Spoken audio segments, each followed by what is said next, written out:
Bro ఇప్పుడు 'Harihara Veeramallu' cinema ఇప్పటికే 11 సార్లు పోస్ట్‌పోన్ చేశారు. మరి ఫ్యాన్స్‌కే ఉన్న ఇంట్రెస్ట్ కూడా పోతుందని చాలామంది ఆందోళన పడుతున్నారు. అయితే ఇప్పుడు ఇంకొక అలిగేషన్ ఏందంటే ఇప్పుడు కూటమి ప్రభుత్వం వచ్చిన తర్వాత పోలవరం ప్రాజెక్ట్ అన్నా ముందుగా పూర్తవుతుంది తప్ప 'హరిహర వీరమల్లు' సినిమా మాత్రం రాదని కొంతమంది ఫ్యాన్స్ చెప్తున్నారు. సో మరి దీన్ని ఏ విధంగా చూడొచ్చు? సో ఖచ్చితంగా పవన్ కళ్యాణ్ గారి సినిమా అనేది ఆయన సినిమా ఎప్పుడొచ్చినా కానీ అంటే టాక్తో సంబంధం లేకుండా ఫస్ట్ డే ఓపెనింగ్స్ అనేవి చాలా బాగా వస్తాయి అన్నమాట. ఎందుకంటే ఆయనకున్న ఫ్యాన్ బేస్ అలాంటిది. సో తర్వాత న్యూట్రల్ ఆడియన్స్ కూడా సినిమా వెళ్ళాలి అంటే సినిమా చాలా బాగుండాలి. సో అట్లా చాలా బాగున్న సినిమా అంటే లాస్ట్ మనం చూసుకుంటే మనం అత్తారింటి దారేది చూసాం. దానికి అంటే దానికి వచ్చిన ప్రజాదరణ మామూలుది కాదు. మొత్తం మాస్ అని క్లాస్ అని తేడా లేకుండా అందరూ చూసిన సినిమా అది. సో ఇంకా తర్వాత వచ్చిన సినిమాలు అంతగా ఆయన సక్సెస్ ఇవ్వలేదు. సో తర్వాత భీమ్లా, వకీల్ సాబ్ వచ్చినాయి కానీ అవి ఆంధ్రాలో రేట్లు లేక ఎక్స్పెక్టెడ్ బాక్స్ ఆఫీస్ రాలేదు.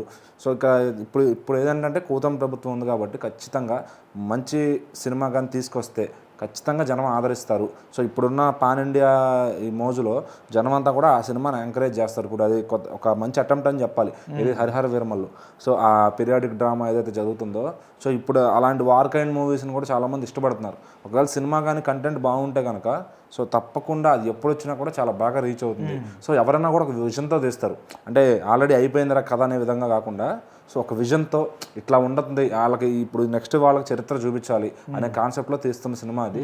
సో అది చాలా బాగా వర్కౌట్ అయింది స్క్రీన్ మీద అంటే కనుక. ఎందుకంటే అదొక 5 years నుంచి చేస్తున్నారు. సో మరి ఏమాత్రం విజన్తో తీశారనేది సినిమా వచ్చినాకే తెలుస్తుంది. సో క్వాలిటీ కానీ అప్పుడు క్వాలిటీతో చేశారా, ఫ్యూచర్ క్వాలిటీతో చేశారా, సో అక్కడే తెలుస్తుంది. మేకింగ్లో ఉంటుంది అనమాట. సో దాంట్లో మళ్ళీ డైరెక్టర్ కృష్ణ గారు తప్పుకోవడం, ఆయన వెళ్ళి ఘాటి అనే సినిమా చేసుకున్నారు అనుష్క గారితో.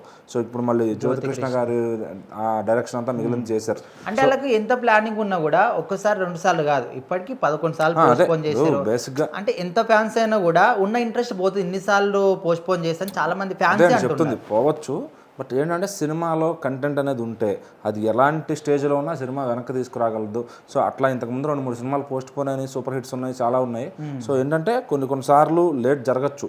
ఇప్పుడు పవన్ కళ్యాణ్ గారి పరిస్థితి చూస్తే ఆయన జనాల్లో ఉంటున్నాడు, లేదా మన ఫ్యామిలీకి కూడా టైమింగ్ లేని పరిస్థితి. సో మరి ఫ్యామిలీ దగ్గరికి వెళ్తే అక్కడ 2-3 రోజులు ఖచ్చితంగా ఉండాల్సి వస్తుంది.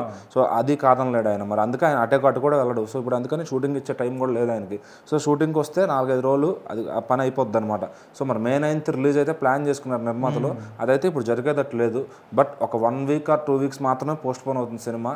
సో పవన్ కళ్యాణ్ గారు డేట్స్ ఇస్తానని చెప్పారంట ఖచ్చితంగా పలానా తేదీలోపు. ఎందుకంటే ఆ ఓటీటీ ప్రెజర్ని అవన్నీ నిర్మాత గారు హ్యాండిల్ చేయలేక పవన్ కళ్యాణ్ గారితో మాట్లాడారని తెలుస్తుంది. సో ఆయన ఒప్పుకున్నారు. ఓజీకి కూడా కొన్ని డేట్స్ ఇస్తారని కూడా తెలుస్తుంది. సో ముందైతే ఇది కంప్లీట్ చేసేసి ఈ ఇయర్ ఒక మూవీ రిలీజ్ చేస్తే ఫ్యాన్స్కి ఒక హ్యాపీనెస్ అనేది ఉంటుందన్నమాట. 2025లో ఒక మూవీ వచ్చింది మనకి. తర్వాత 2026లో ఎండింగ్లో అయినా సరే ఒక ఓజీ అనే మూవీ వస్తే అదొక హ్యాపీనెస్. సో ఆ ఉస్తాద్ భగత్ సింగ్ పరిస్థితి అనేది దేవుడు హరిశంకర్ గారికి అది రాసి పెట్టుంటే కంప్లీట్ అవుతుంది, లేకపోతే లేదు. సో ప్రస్తుతానికి ఏంటంటే ఫోకస్ అంతా 'హరిహర వీరమల్లు' మీద ఉంది. సో May 9th రాకపోవచ్చు కానీ మేలోనే రిలీజ్ ఉంటుందని చెప్పి నిర్మాతలు చాలా స్ట్రాంగ్గా ఉన్నారు. సో అది ఏదన్నా పవన్ కళ్యాణ్ గారు ఫాస్ట్గా వచ్చి షూట్ చేసేస్తే కనుక ఖచ్చితంగా దాన్ని రిలీజ్ చేసేటప్పటికి మాత్రం ప్రొడ్యూసర్స్ ఫుల్ హైప్ ఇస్తారు. ఖచ్చితంగా మళ్ళీ ఫ్యాన్స్ని ఎట్లా పుల్ చేయాలని నిర్మాతలకు తెలుసు. ఆయన అందులోని మెగా ప్రొడ్యూసర్ కాబట్టి సో ఖచ్చితంగా ఏం రత్నం గారు ఫెయిల్ అవ్వరు ఆయన సినిమాని బయటకు తీసుకురావడంలో. ఇక కంటెంట్ అనేది ఎంత మాట్లాడితే అంత సినిమా కలెక్షన్స్ అనేవి వస్తాయి. సో ఒకవేళ నిజంగా బాగుంటే కనుక 500 కోట్ల పైన రికవరీ చేయొచ్చాము. ఒకవేళ బాగోపోతే ఏముంది, ఓపెనింగ్స్ అన్న వస్తాయి. సో అట్లా రాకుండా అయితే అనమాట. సో అది పవన్ కళ్యాణ్ గారి క్యాపబిలిటీ పైన ఆధారపడి ఉంది. మీరు అన్నట్టుగా పోలవరం ప్రాజెక్టు పూర్తి అవుతుందంటే అదే పవన్ కళ్యాణ్ గారు అవన్నీ బాధ్యతలు పక్కన పెట్టి ఒక 2 నెలలు షూటింగ్ చేస్తే హ్యాపీ అవుతారు చెప్పండి పోనీ. సో అట్లా చేస్తే ఏమంటారు, అవతల పార్టీ వాళ్ళు చులకనగా చూస్తారు. ఇతను సినిమాలు ఎక్కువ చేసుకుంటున్నాడు పార్టీ. మరి ఆ మాట కూడా రానియకూడదు. అది ఇప్పుడు అదేంటంటే తెలిసి తప్పు చేయకూడదు కదా. సో అందుకని ఆయన చేసుకెళ్ళే పని చేసుకెళ్తున్నాడు. ఇన్ బిట్వీన్ మరి పార్ట్ టైమ్గా వర్క్ చేసుకుంటే బాగుంటుంది, సలహాలు ఇస్తున్నారు, అవి తీసుకుంటే బాగుంటుంది. లేకపోతే ఫ్యాన్స్ కొంచెం ఆ విషయంలో నిరాశపడాల్సి ఉంటుంది. సో రాజకీయంగా మట్టుకి ప్రతిరోజు హై ఇస్తా ఉన్నాడు ఆయన. సినిమా పరంగా కూడా అది సాటిస్ఫై చేస్తే ఈలోపు ఈయన అనుకున్న 3 సినిమాలు కంప్లీట్ అయితే ఖచ్చితంగా అకిరానందన్ ఎంట్రీ కూడా ఉంటుంది కాబట్టి కొంచెం వాళ్ళు అటు షిఫ్ట్ అవుతారు. పవన్ కళ్యాణ్ గారిని కొంచెం తగ్గించుకుని అకిరానందన్ మీద షిఫ్ట్ అవుతారు ఫ్యాన్స్ అంతా. సో అట్లా ఆయన సినిమా ప్రయాణం మరి చెప్తే ముగిస్తారంటే లేదని చెప్పారు ఆయన. మళ్ళీ నాకు డబ్బు అవసరం పడ్డప్పుడు నాకు సినిమానే దిక్కని కూడా ఆయన చెప్పారు. ఖచ్చితంగా మరి ఇప్పుడు ఉన్న సినిమాలు కంప్లీట్ చేస్తే కానీ నెక్స్ట్ నిర్మాతలకు నమ్మకం రాదు ఇన్వెస్ట్ చేయాలంటే. సో మరి చూద్దాం పవన్ కళ్యాణ్ గారు ఏ డెసిషన్ తీసుకుంటారని.